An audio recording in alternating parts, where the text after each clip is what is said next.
Hello, I'm Sheryl McCarthy of the City University of New York. Welcome to One to One.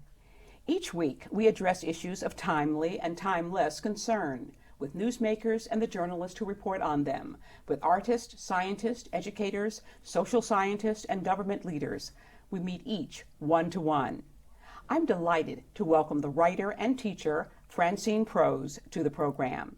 She is the former president of the PEN American Center and author of 15 books of fiction, as well as a host of nonfiction works, including Reading Like a Writer.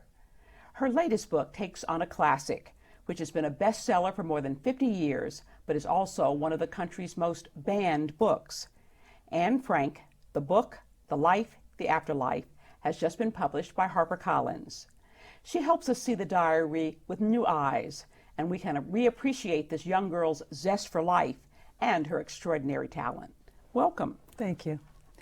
Francine, there have been at least three versions of the Anne Frank's The Diary of a Young Girl published in this country. There's also been a slew of books written about Anne Frank and her book, and there's been a play and at least two movies that I know of. So why yet another book about Anne Frank? Well, I reread the book a couple of years ago, and it occurred to me that the book was very different from what I thought when I read it as a kid. I mean, being a writer myself, I saw things about the book that I couldn't possibly have appreciated as a child. I mean, how beautifully it was written and how it was written in a way like a novel with scenes and characters and dialogue and passages of narration interspersed with dramatic scenes. So I thought that I would write just a kind of straight up literary appreciation of the diary, a close reading of the diary, and really to call attention to Anne Frank as an artist and a writer. As I began doing research, and you're right, there are all these versions that have come out, I realized something that I hadn't realized, and I don't think many people do realize, which is that during Anne's last few months in the attic, she rewrote the entire diary, went back to the beginning and made it clearer, made it better written, changed huge things. And so I realized, since the 80s, her two versions, her original version and her revision, have been available. And then after the war, her father came and combined the first two versions to make the published version that finally came out. What I realized was that no one had ever really sat down and compared her original version and her revisions. So it became a very different book. And that's what I think hasn't been done before, and what I wanted to do, which was look at her creative process and look at her process as a writer, and really talk about her as a very conscious craftsperson, and not just a child who happened to scribble this diary that was found. So it was the literary qualities of the diary it was really, so I mean, it seemed to me that the central, one of the revelations of your book is that it was not just meant as a diary, but it was meant for people to read. Usually diaries are girls' secret thoughts, meant only for her and for her to read again one day, but that she really intended this to be read by other people. Well, sure, because I guess in 1944, in the spring of 1944, her family and the people in the annex listened to a radio broadcast from the exiled Dutch Minister of Culture saying, after the war, the documents and letters and diaries of ordinary Dutch citizens are important because they'll help future generations understand what the Dutch went through. And Anne herself writes, everyone in the annex immediately went for my diary and thought that's what he's talking about. So she became very aware of her diary as something that she wanted to appear, to be published. So, and went back and cut things and things that seemed too intimate and personal, she cut in the revisions. By then, she had kind of gotten tired of the boy upstairs, so she took him out of the diary in a way. And then after the war, her father realized a little teenage romance wouldn't be a bad thing, so he put him back in. It seemed that the 8 residents of the attic, that the diary had a sort of special place. I mean, that they all were aware, Anne is writing this diary, we have to give Anne time to write her diary, that they gave a lot of, they were very, I don't know if the word is reverential about it, but, a lot of deference to what this young girl was creating. Of course, and also they were very conscious, obviously, that she was writing about them. So there's a great deal of curiosity about the diary. I mean, at some point, Mrs. Von Don asks if she can read the diary, Anne's sister asks if she can read the diary. But one of the things that's so astonishing about the diary, and that I realized, again, reading it, was how much humanity and respect and dignity the people in the attic had, and the kind of respect even for the privacy of a child they had. So they really understood how important her diary was. And during one of the break-ins downstairs and the burglaries, there was some talk about should they destroy the diary, because they were very worried that their Dutch helpers would be incriminated if the diary was found. And it was finally decided that the diary would be in a briefcase, which would be one of the only things, the first things they took with them in the event of some kind of emergency. So then when the Nazis came to arrest them, and they found that they had money and jewels and so forth, that the chief police officer said, "Well, dump out that briefcase over there and let's fill it with jewels and money." And of course, the diary was in the briefcase that got dumped onto the floor. Now, the diary was started when she was 13, before they went into hiding. And the last entry is how soon before they were arrested? Just a few days before. Just a few, really? Wow. In your book, you describe Anne Frank as a prodigy and a genius. Was she? Oh, yeah. You know, it's funny because there's been so much resistance to seeing her, again, as a conscious artist. I mean, there's a quote from Harold Bloom that I mentioned in which he says something like, well, you can't talk about the diary as if it were Shakespeare or Philip Roth. And I thought, you can't. I mean, you try it. You try writing that way, that naturally and that eloquently about your life. It's very difficult to write about one's life in that way. I mean, anyone who's ever tried to really keep a journal has discovered the difficulty of finding a tone that sounds right. And her voice is so natural and fresh, and it sounds as if she's just, you know, writing to Kitty, her friend. But it's actually, I think, quite an achievement to write that naturally. Maybe if she had been a dead male writer, Bloom would have thought more highly of her. Yeah, or even a living male writer. Artistic abilities. You saw her mature emotionally and intellectually and as a writer in the course of the 2 years. Tell me about that.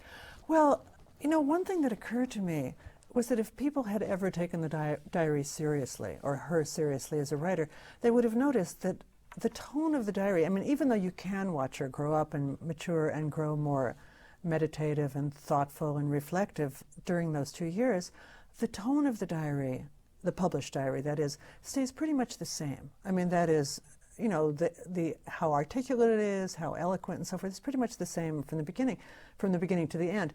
But if you think about it, the difference between a 13-year-old and a 15-year-old is huge. Huge. And in fact, that the reason that the tone is the same is because she went back and altered the tone so that it was the same. Because if you look at the original documents, the first version of the diary, you know, the little checked book that everyone thinks of as the diary, you know, it's written in this kind of childish printing with practically little circles over the, you know, little girl handwriting. Right. And by the end, she was covering something like 11 pages a day in cursive. I mean, so she was a very different person at the end than she was at the beginning. And also she'd been changed so much by her experience in the attic, by, you know, because they heard about the outside world, they knew what was happening to the Dutch Jews, they knew everything.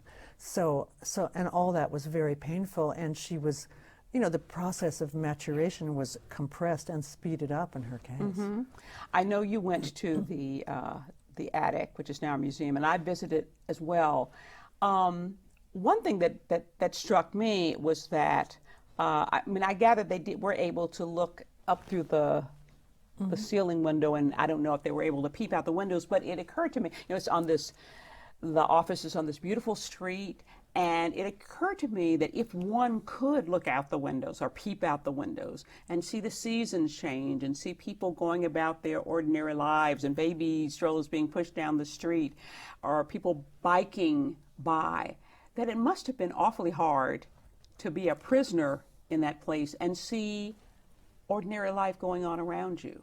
Sure. I mean, also her famous chestnut tree, which grew above the annex, and she could look out and see the blossoming and the seasons changing through the tree. So she was very aware. Also, the Dutch helpers were constantly apprising them of the news from the outside world. And when the dentist, Dussel, came, he came quite a bit later. So by the time he arrived in the attic, things had gotten quite a bit worse for the Dutch Jews. So he brought very, very bad news with him of how many of their friends had been arrested, who'd been deported, people being sent away and so forth. So she knew very, very, not only the ordinary aspects of life, but the horrific aspects of life. Now, Miep Gies, is that the correct pronunciation? One of the helpers. Is she still alive? She's still alive. Were you able to meet her when you visited? No, I wasn't. She's been, I think she's in her late 90s now. Okay. So she's in quite frail health now. Right. But she is very much alive.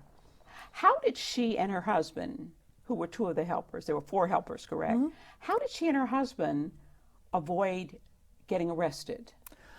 Well, there were many close calls. I mean, it was very dangerous and very brave. And also another little known fact was that they helped a number of other people. They had a boy living with them, a young boy who would, the Nazis forced the ordinary Dutch, not just the Dutch Jews, to sign a kind of loyalty oath. And this boy, being a rebellious teenager, refused to sign the oath. And so he had to go into hiding as well.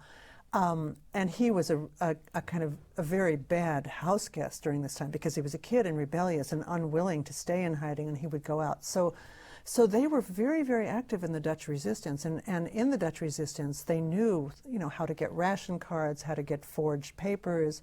So all this brave and dangerous behavior and things they did, they were part of a network of people that did this. And it was very interesting to me that the workers who worked downstairs in the pectin factory would go up almost daily and visit with the people in the attic and have meals with them and talk to them and stayed overnight even on a couple of occasions. Well, it was so important for the people in the attic because, that kind of touch with some kind of normality. And the fact that they would bring them books and newspapers and try and keep them from feeling completely isolated from the rest of the world. Right. We're going to take a short break. Then we'll be back with more with Francine Prose right after this message. Honey, the credit fairy doesn't exist. What? It's make-believe. Nobody left anything under your pillow. If there's no credit fairy, then we'll make our credit score go up. We will, by doing things like paying our bills on time. There's no magic to improving your credit, but there's help, and it's free. Go to creditfairy.org. What?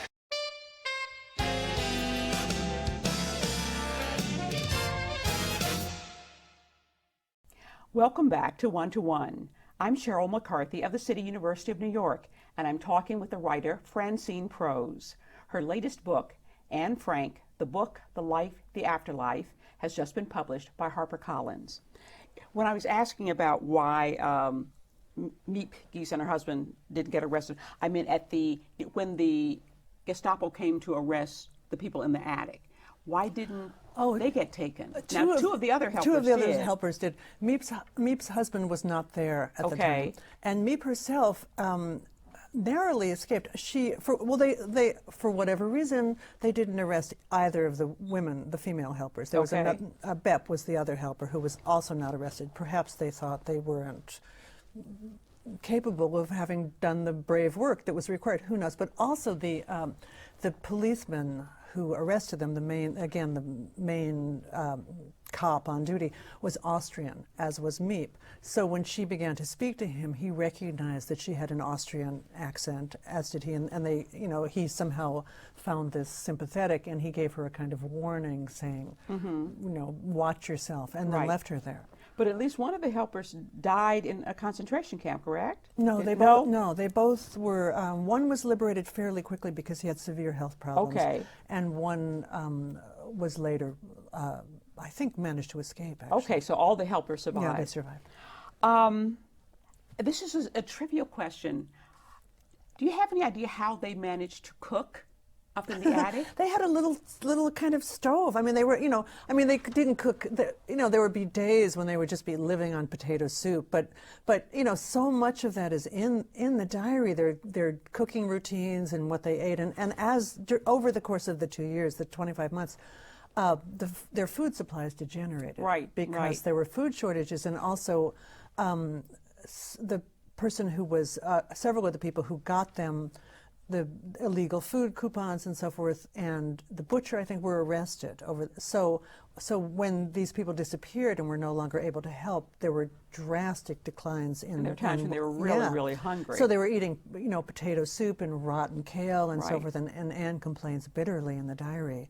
But there were also huge food shortages all over Holland. I mean, the entire Dutch country was in pretty terrible shape by the end of those 2 years. Now, Otto Frank has been criticized for profiteering off of Anne's diary and also for making the editing changes that he did. How do you feel about his role in this whole thing?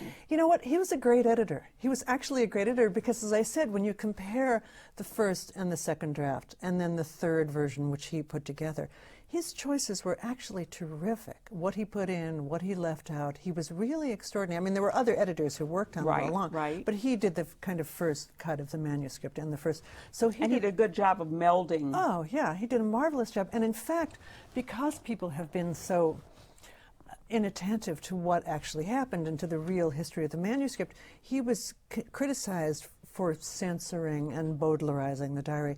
Well, in fact, in 1995, the so-called definitive edition of the diary came out. And so many of the passages in which Anne talks about her body and physicality and sex and so forth were restored to the diary, and that was, it was a huge scandal. She talks about her parents' marriage and so forth. Well, again, if people actually read Anne's own revisions, when she wanted that book to be published, she herself took those things out of the diary, out of what she intended to be published, because they were too personal. She didn't want them to appear either. So in that case, Otto was simply following Anne's own directive. So, if people had paid attention, they would have realized that he was doing, in a way, what she had asked. At some point while he was editing the diary, he realized perfectly well that she had wanted it to be published. So it wasn't as if he were saying, how can I somehow take this innocent child's diary and make some money off of it. Make some money or make it a public document. She was very clear about that being her wish. And also, again, in Otto's defense, he was instrumental in setting up the foundation that still exists, that's connected with the Anne Frank House in Amsterdam, which is a human rights foundation. And they fund programs all over the world. They bring Anne's diary to Eastern Europe, to South America, to Latin America, as a way of getting people to talk about human rights and tolerance and justice. And partly through his auspices, really. I was stunned to learn that almost nobody wanted to publish the book at first. It was turned down everywhere. It was turned down by every publisher in the United States. It was turned down all over Europe.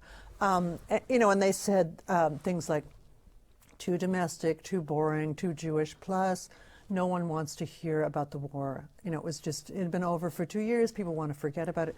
So it was turned down even by all the Dutch publishers. And then a Dutch journalist who had been, again, active in the resistance, read the diary, read a manuscript of the diary, and wrote an essay that appeared in a Dutch newspaper that had been the resistance newspaper about the diary.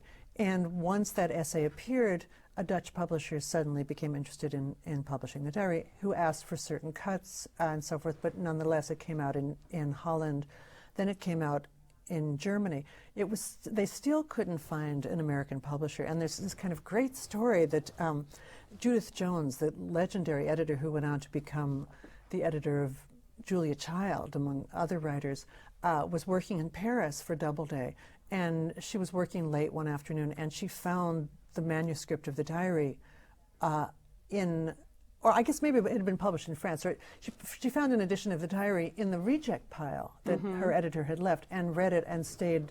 She described it, stayed awake, all through the afternoon and into the evening reading it, and so was instrumental in getting the diary published by Doubleday here. And that's where it just really took off. When it was published in the United States, was that where it took off? Yeah, it became a bestseller. And again, that was another amazingly, as a Dutch guy who works at the Anne Frank house, it's serendipitous story because there was an American writer, Meyer Levin, who had found the diary, who had read it in French, who got in contact with Otto Frank, who offered to help find it, an American publisher, who thought of himself as the perfect person to adapt it for the stage. And he somehow managed to get the assignment to review it for the New York Times. And he reviewed it on the front page of the New York Times. And that's what made it take off. Yeah, this huge rave review. Okay. Now, in general, we would think, it's really not a good idea for someone who's the agent of a book to write the front page New York Times book review, and it really isn't. And the Times was very upset when they found out. But as I say in the book, it could have happened that the book was reviewed by somebody or by someone who read it the way the initial editors who didn't want to publish it, and it would wind up in the Holocaust Studies series of some university press 20 years later. But because of Meyer Levin's review, it was a bestseller. It turned out well for all of us. It worked out very well. And there was a huge drama over turning it into a play as well, right? Oh, yeah, the drama about the drama. 4 books have been written about just that incident. Really? Yeah, and because it was so contested and so bitter, and so, again, Meyer Levin wanted to adapt it. He and Otto Frank were friends. Otto Frank thought it was a good idea. And then when the book became a bestseller and it was clear that there was real money to be made and it was really a kind of hot property, suddenly the publishers began talking to other people. For example, Maxwell Anderson, Arthur Miller, Lillian Hellman became involved. Carson They wanted McCullers. the big names. They wanted the big names. Right. They knew this could really be hot. So Meyer Levin was slowly edged out of the discussion, and he reacted very badly. So there were lawsuits, there were accusations of betrayal. He wrote his own book called The Obsession, aptly titled The Obsession, right. about his relation to the whole situation. And finally, when they decided that it was going to be produced, they got the two screenwriters, Albert Hackett and Francis Goodrich, who'd adapted Father of the Bride and It's a Wonderful Life and all these kind of upbeat, in some cases, teen comedies, because they felt that unless the play had some sort of comic element, and unless they'd lightened it up some, it was never going to be a Broadway hit. So, and then they wound up writing 8 drafts. Oh, yeah. Amazing. Yeah. Amazing. While many people think of the diary as opening a window onto the Holocaust and the victims of it, there are others like Cynthia Ozick, who accuse it of trivializing the Holocaust, because it really didn't contain enough about the other 6 million who I don't know what her reasons were. What do you think about that criticism? Well, that charge has been leveled by a number of people, partly because the diary ends before she was taken away to Auschwitz and then Bergen-Belsen, where she died. So you really don't get a sense of what happened to her afterwards. And in fact, unfortunately, I think, as Cynthia Ozick has pointed out, the diary has been read sometimes in classrooms, for example, by students who have no idea what happened to Anne Frank, who think she survived. So it's very necessary, I think, to teach the diary and talk about the diary and read the diary in its historical context. On the other hand, what else was she doing in that attic? She wasn't. It wasn't a matter of choice, and she knew perfectly well. It's perfectly clear from the diary that they were in hiding from the Nazis. They would obviously never have chosen to be there. So that history and that moment in history are abundantly clear throughout the diary. There's no mistake about what happened. So I think really the diary, the discussion has centered around whether or not the diary is a Holocaust document. What else is it? Of course it's a Holocaust document. Right. Despite its immense worldwide popularity, in this country at least, it's one of the most censored books ever. Why? Well, for all different sorts of reasons. I mean, originally it was censored because of the really, now it seems, very mild references to Anne's body, to sex, to her to puberty, to her changing body. That was upsetting in some communities. Also, it was accused of fostering adolescent rebelliousness, the fact that she doesn't get along with her mother, as if adolescent girls always got along with their mothers, and somehow they were going to get the idea from Anne Frank that it was okay not to. And then there was a case in Tennessee, I think, which I talk about in the book, a kind of famous landmark case in which the play of the diary was being taught. It wasn't actually even the diary. And in the play, there's a conversation made up between Anne and Peter in which Anne and Peter are talking about God and how it's okay to believe in any God, really, just as long as there's a God. Now, this, by the way, was the scene that was the knife in the heart of people from Meyer Levin through Cynthia Ozick, who accused the diary of being insufficiently Jewish. Oh. Nonetheless, this was in the play. Well, a group of families, fundamentalist families in Tennessee, said that this violated their beliefs, which was there is only one God, and how could there be That a is kind of choice, sacrilegious, in other words. a choice about it. So, so there have been many different reasons why Wow. the book has been censored. Wow. Fascinating. Well, we're out of time, I'm afraid, but it's been a fascinating conversation, and it Thank was a you. fascinating book. I want to thank Francine Prose for joining me. Anne Frank, the book, The Life, the Afterlife, has just been published by HarperCollins. For the City University of New York and 1 to 1, I'm Sheryl McCarthy.